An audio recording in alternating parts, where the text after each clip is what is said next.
Welcome back to the channel. Today, we're in the suburbs of Madrid, Spain, visiting one of my clients' brand new boba tea shops, OG Bubble.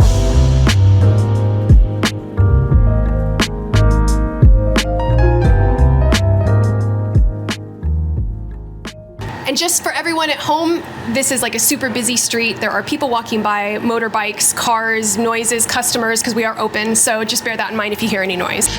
Wow, Isabel, I am so excited. This is the very first time I'm seeing your shop since you've opened it. It is amazing, it's beautiful, and it's happening. And it's happening in an area uptown that's brand new, and oh my goodness, tell us all about it.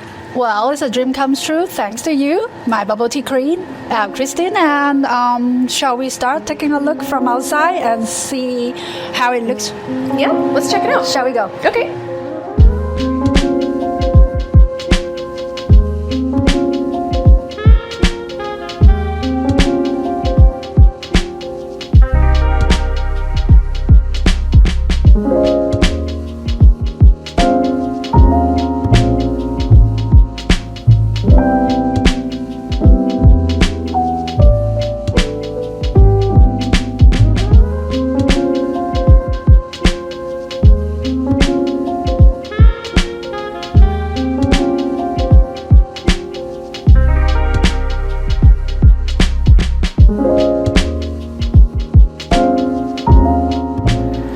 Okay, Isabel, if you wouldn't mind sharing with us a little bit about OG Bubble, how it started, and your story. Thank you. Well, the story was quite ordinary. I'm a mother, and then I have a son who loves bubble tea. And now we moved to the suburb of Madrid. When we used to live in Madrid, we can easily get bubble tea from downtown. But the good people in the suburb can also deserve great bubble tea. However, there's no bubble tea here in the area, and we were figuring out the only way to solve our problem is to start our own bubble tea shop. And because we are doing this as the only shop instead of being a franchise, so we could decide what we put in the ingredients, and we can put fresh milk. And my son has intolerance to milk, so that I can make sure that there's no lactose.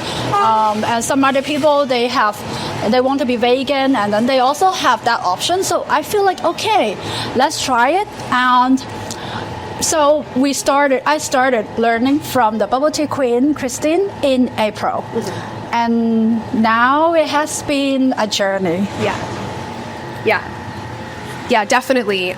So you contacted me in the spring. We worked spring, summer, autumn, and then you just opened a few weeks ago. And it's quite interesting because I remember that was part of the conversation, which sometimes does come up for a lot of people, which I do mentoring with. And I think it was a question of yours as well, was should I go the franchise route or the independent owner route? And so we kind of weighed the pros and cons of each, looked at the area, what did the area want? And I think for you, what you found was your target market, your clientele of customers would appreciate something bespoke, premium, and unique.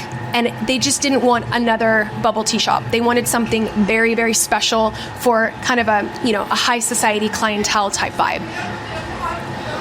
We do have a very different ecosystem here in the suburb comparing to the downtown area. Here you can have, because people have big families, a lot of children, maybe easily 4 to 5 kids, and then we actually also think about catering to those big parties, big families. Could be birthday parties, could be video games party, could be team building parties, who knows.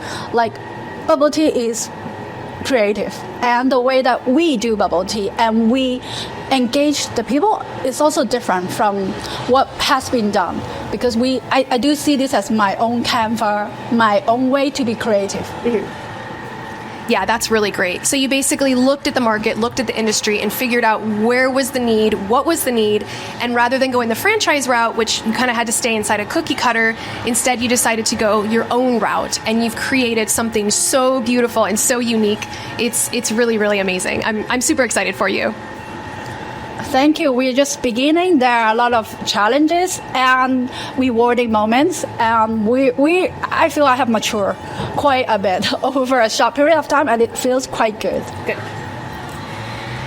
And one thing that I recall is that we had discussed doing a soft launch, a soft opening, something that, you just told friends and family about, nothing big yet, just kind of to get your feet wet, hired on some staff, trained everybody up, and then doing your grand opening. And you went that route, and it seems like that was the successful route. Would you mind sharing with everyone about that? Yes, Kristin was exactly right about it. I did both the soft launch and then the real launch. The soft launch was in September, the second week of September, right after we formed our team, 2 weeks later. I didn't feel ready, but we have to push for it. Part of it is that when you do a soft launch, you can have a lot of friends coming over, and then you take really good pictures because you have lines and you have everybody, and people are very relaxed and very friendly. You just, it's like a party for yourself, and there's no stress. And at that moment, my team get to learn, and then I get really good feedbacks in terms of the customer service, because I do see that when people are friendly, everybody is friendly, that party vibe grows on everybody. It shows, and it shows in all the pictures. And then later we do have the real launch where we engage the local magazine, newspaper, journalism articles, and we also leverage on that, because with that excuse of the grand opening, then everybody has something to write about us.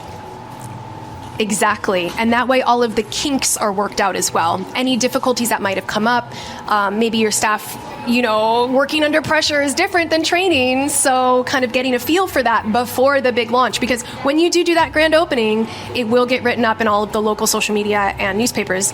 And we want to make sure that it's ready to go. There's no kinks and everything is 100%. And I think in terms of staffing as well, you originally thought that maybe you needed 6, but then you found out that actually, you only needed about 4, right? Yeah, in the beginning, I used my own Hong Kong experience, directly applied to a suburb train station, and in the beginning we thought there will be 2 busy offices, but the offices are still up and coming. So we don't have those people from the office, and therefore we don't have the regular employees who will come get the bubble tea or coffee. So we only rely on people who are coming and passing by. So our main clients really comes after 12. So therefore we are actually using the shorter opening hours from 12 to 9 instead of from 9 to 9. Oh, interesting. Okay. So one thing that you touched upon was having a professional photographer come in during the soft launch. Now, was marketing and advertising already in your budget, or was that something you decided upon later, or how did that work for you? Because your photos on Google Maps look really, really great, and your drink images look great, and you have loads of pictures everywhere, which make people come in and go, oh, I want that, and they're very, very good quality. So how did that come about? Thank you very much. To be honest, in the beginning, I got the help from friends, really good people, and I do notice that I do need to invest in something to get quality results.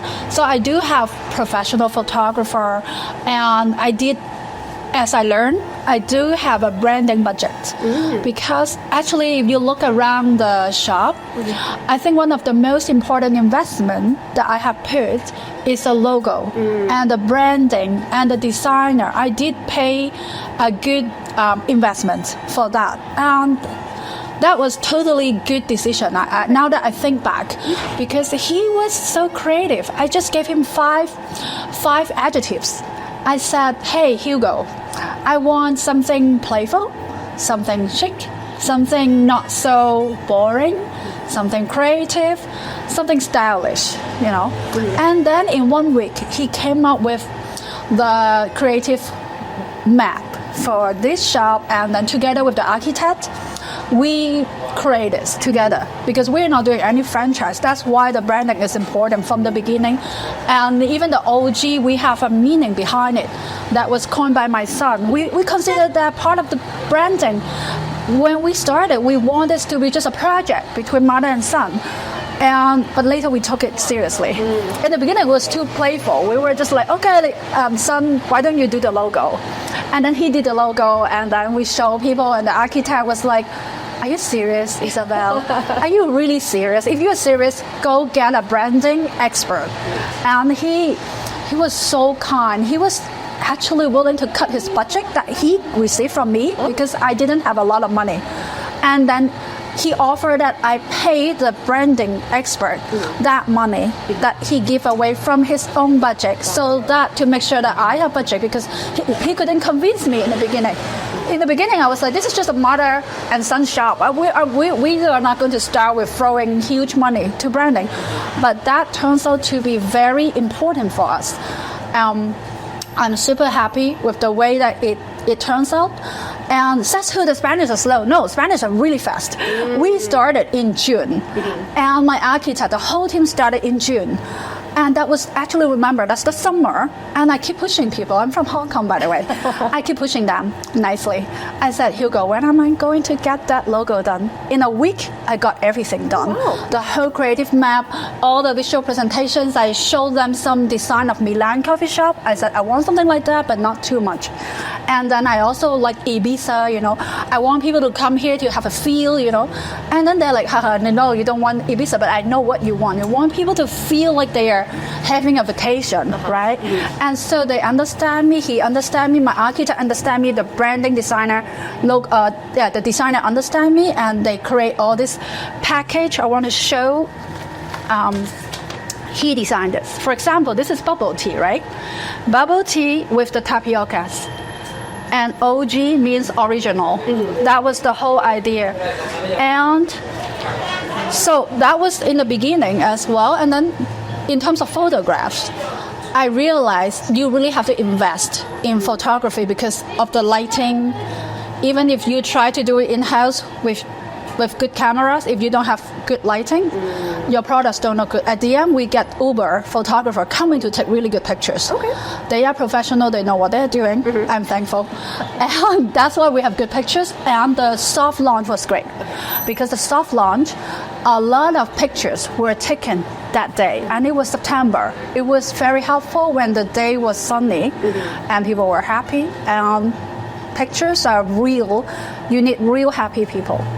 So, and now one last point is that I realized once I get published, the shop get published in one magazine, you start receiving a lot of invitation of advertisement. They really want you to get involved. Before you know, you pay 600 euros here per month. You pay another 600 euros there. Another magazine, and then you have another, like somebody asking you, telling you, or you're selected in a selection design award, and then but if you want to get into it, you have to pay another 500 euros to be included. So I highly recommend that everybody consider a budget for branding. Well, that's great advice, definitely. And I'm sure if you've already owned a shop, or if you know someone who owns a shop, and of course now you know, awards are not always free. They want you to pay. Even if it's like they'll give you an award, but you have to pay to go to the event, or you have to pay to be considered for the award. But the funny thing is, awards are so important. A lot of customers don't realize this, and they judge a shop based on awards. And, what awards do you have in your window, and what awards did you receive from this magazine and that magazine? But they don't realize that it's just not quite as simple as just opening up. Like, there's a lot of work that goes into it. So it's great that you mentioned to set yourself a budget, because you could just go crazy spending money everywhere. And sometimes it might be beneficial, but I think for your scenario in your location with absolutely no competition in the area, is it really worth it? We don't know, and that's obviously for Isabel to decide with her budget. And one underutilized platform, which a lot of people look at, and as owners, sometimes we don't know that people are looking at it. Sure, they're looking at things like, Google Maps and TripAdvisor and places like that, but Instagram is the place to be right now. It's a free marketing platform, basically.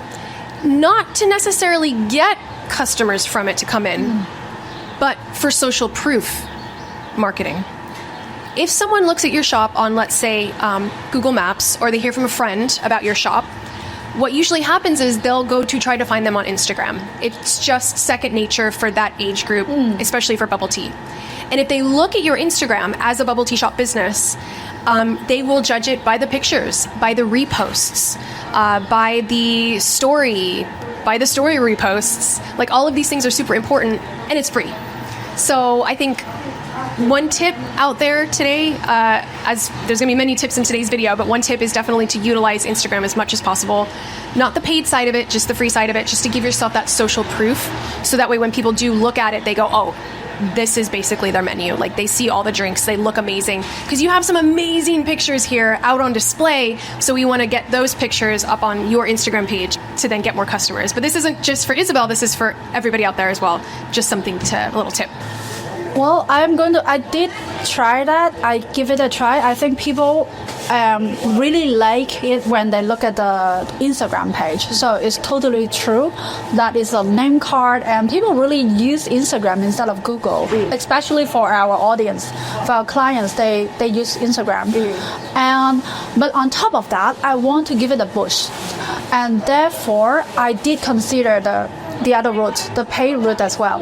I'm going to give it a few months to try. You know why?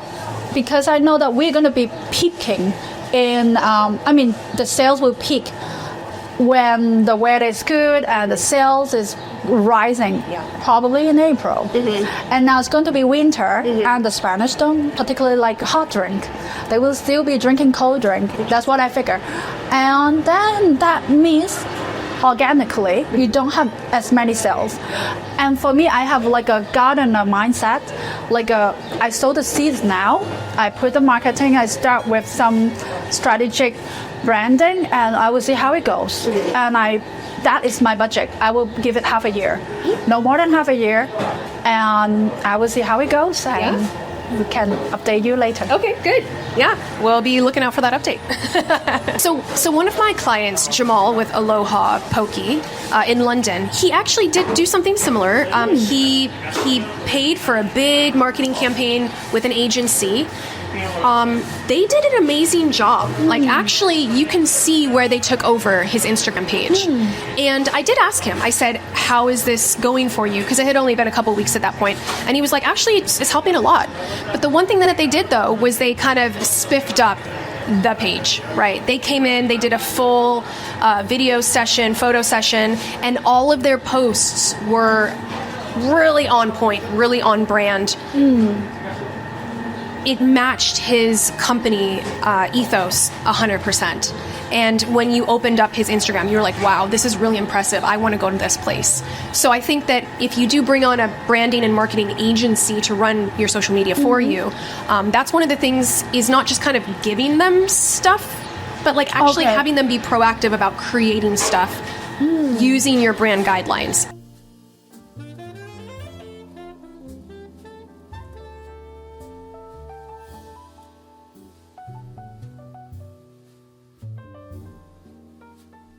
So about a month ago, I put it out to you as viewers. If you guys had any questions around becoming a bubble tea shop owner, or maybe you've just become one, or you're thinking about it, and what sort of questions or comments did you have? And I got a few people that responded, which is great, with some really, really great questions. So I'll do kind of a Q&A session real quick, back and forth. Sure. So Nina came up with loads of good questions, and we'll tackle a couple of those right now real quick.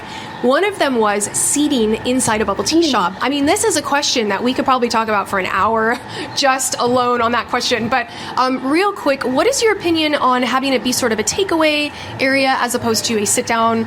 And what have you found so far? Do people come in and try to sit down and there's no seating? Like, how has that been for you so far personally? For us, it works to have just two chairs and a table here. Maybe it's part of the Spanish habit, the style that people are very comfortable standing up and drinking and chatting, having a conversation. And we have the chairs for those people who would like to wait, who need to rest a little with their hot drink, or they are waiting. You cannot finish a hot drink very fast. So when it's cold outside, it helps. But people are really moving around fast because we're by the train station area. So we don't feel that we are missing that much without the tables and the chairs. We have 2 chairs. I feel it's enough. Okay. So if you could redo this space again, you wouldn't add a huge seating area. Part of it is that, I don't know, it may depend on the country. In our country, if you want to put table and chairs, you will have a different license because you will need to put a public restroom that is open to all the customers. And then that means they will enter your kitchen. And I don't think I want to do that. I want to keep it all private. And only this area is for serving the client. So therefore, I do not put the table and chairs together. Mm-hmm. That's a good point. Actually, don't quote me on this one, but when I was in the UK and I had my shops, we didn't have to have a public restroom. And we were allowed to seat up to, I think it was 8 people. Any more than technically 8 seats, it was a totally different, I don't know if it was a license or fees or taxes. It was something completely different. And that had to do with the music license as well and the health and safety. There was like loads of things that had. So yeah, if you're just a takeaway, it makes life a lot easier. Yeah. Maybe not necessarily for your customers, but that's something to think about. If your target market is moms and kids and babies and, you know, really sort of group environment, then obviously having a seating area that's conducive to loads of people sitting around, maybe game night or K-pop events and things like that. Well, then, yeah, you definitely want to have a huge seating area with seats and tables and doing classes. I don't know, whatever you're going to do. But if you're in an area like this, close to the train station, a lot of delivery, people are coming and going, well, then you don't really need it. And there's no point in paying for that extra license if you don't need it. Actually, if we are successful, then the next one, if we start another one, we will put chairs and tables because precisely we can do open mic competition and, you know, contests and K-pop events where big groups will be there. Mm-hmm. Yeah. And by that point, you will have saved up enough money to then say, okay, yes, this license is worth it for us. We have a huge following. We know we can put on these events and sell out every single night. So then it's definitely worth it. Yeah. Also in Portugal, my clients, they have a bubble tea shop that sells alcohol, but it's because they bought the pre-existing shop, which already had the pre-existing license. So that was factored into the cost of the fact that they bought that cafe, so they didn't have to pay for it. So, you know, it's one of those things. There's all these different things that sometimes people are very excited about as entrepreneurs, and they're, oh, I'm going to do this, I'm going to do that. But then when they actually look into it, they're like, whoa, this is going to cost me a lot more than expected. So yeah, something to think about. There's loads of little niches within the business world that a lot of people don't know about, and you don't know until you know. So there you go. Hopefully you learned something new today. So the next question for Nina was regarding sizes. So in America, it's usually like 12, 16, and 24 ounces. In the UK, it's usually like 350, 500, 550, 650 or 700 mil. Here we have a 350 and a 650, and there's enough of a size difference for a customer to make an educated decision. I think where it gets a little silly is if the sizes are almost exactly the same. There's just no point. I think having, like, if you want to call it a small and large or like a regular and large. And what have you found so far with the sales of having those 2 sizes? Actually, adults like the small sizes. Okay. And kids, teenagers, like the big sizes. They get really excited about big sizes. Interesting. So it's an opportunity to what you might say in the industry as an upsell, which basically means an opportunity to make a slightly higher profit margin from that sale. So going from a regular to a large, what's the price difference between your regular and large? The regular is 5.5 and the large one is 6.5. €1 extra. So Sunflower Skies was asking about business plans. Do you want to share? Because I know that you did one, so maybe it might be interesting for people out there to learn sort of more about them. We end up using our business plan really well. Part of the reason is that we did need a bank loan and the bank needs it. And for me, the most important aspect of a business plan is the finance. Like, what is your projected sales? What is your cost? What is your human cost? What is your rental cost? Everything adds up. And if you have a business plan ahead of time, then you will at least have a clear mind, and then you know where you are, even though you're not reaching the break-even point yet, but you have an idea when and where, how much it has to be. This is very, very important. And I did use a little trick because I bought something from the internet from a very reputable source where they have business plan for downloading, for, you know, the reason why I bought that plan is that it comes with an Excel, with a finance Excel sheet that I can just put in the numbers and play around with it. And then the numbers go directly to the Word document. Okay. And that was very helpful. I finished my business plan in like 8 hours. Okay. As advertised according to them.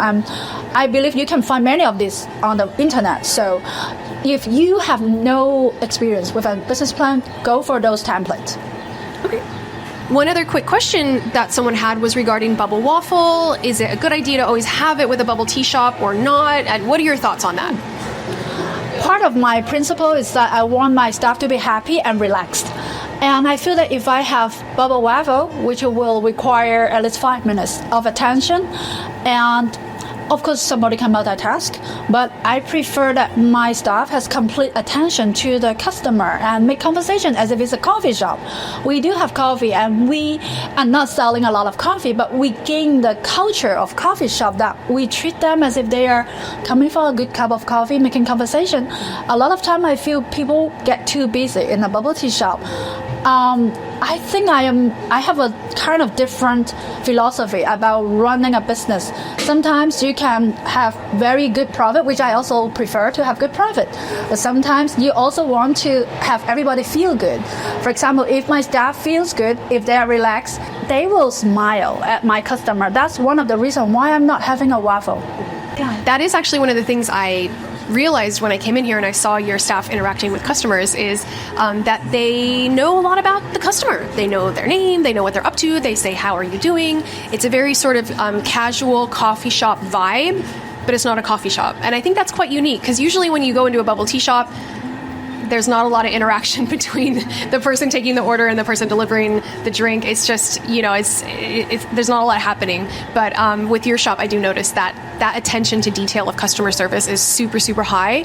So that's actually something that I did with my shops. I wanted all of my staff to know as many customers by name, know what was going on with them, who their friends were, what were their family up to. Like, this was super important because a lot of places don't do that. But actually, customer service is really, really important. And some people will actually go to places just to have a chat and they'll buy something while they're there. I mean, I'm guilty of this all the time. I like to go to my local cafe just to say hi to the people working there. And I want to support them in return because they're amazing. And it's building that rapport between the customer and the staff and the owner and the product. It's all linked in together. And I think a lot of businesses forget that. So it's super, super important. And that is my philosophy as well, because I was thinking, should I do more waffle, for example? I was like, do I want my staff to be working on the waffle or talking to the customers? I realized I prefer them not having so many tasks to work on or to multitask, but to pay full attention to the customers. I remember when I asked you, Kristin, what do you think about Starbucks? You said, well, they have something that you can learn from. I still remember that. That part was customer service. They were able to remember people's name. They know what their preference is, whether they are allergic to certain milk, whether they want something else. I think we're doing this because part of it is that we block the kitchen and then one person is always here greeting the customer. And actually there was an episode that I did sneak into Starbucks, not just to spy on them, but to feel it. And it happens that during my time there was an interview of the best Starbucks in the whole Spain, happens to be around here. And I listened to the leadership experience of the manager. She said that 2 things, planning and role modeling. And I was like, what does that mean, planning? She means planning means scheduling, because they hire in Starbucks, you know why they are all happy? Because they hire college people. College people have a special vibe that is very positive and young, and that's why we have college people serving the clients. And then the trick, the tips to be a good leader in that Starbucks manager is that she planned the schedule for the staff, for the team very well, that accommodate their life, the schoolwork, all the projects, all the holidays.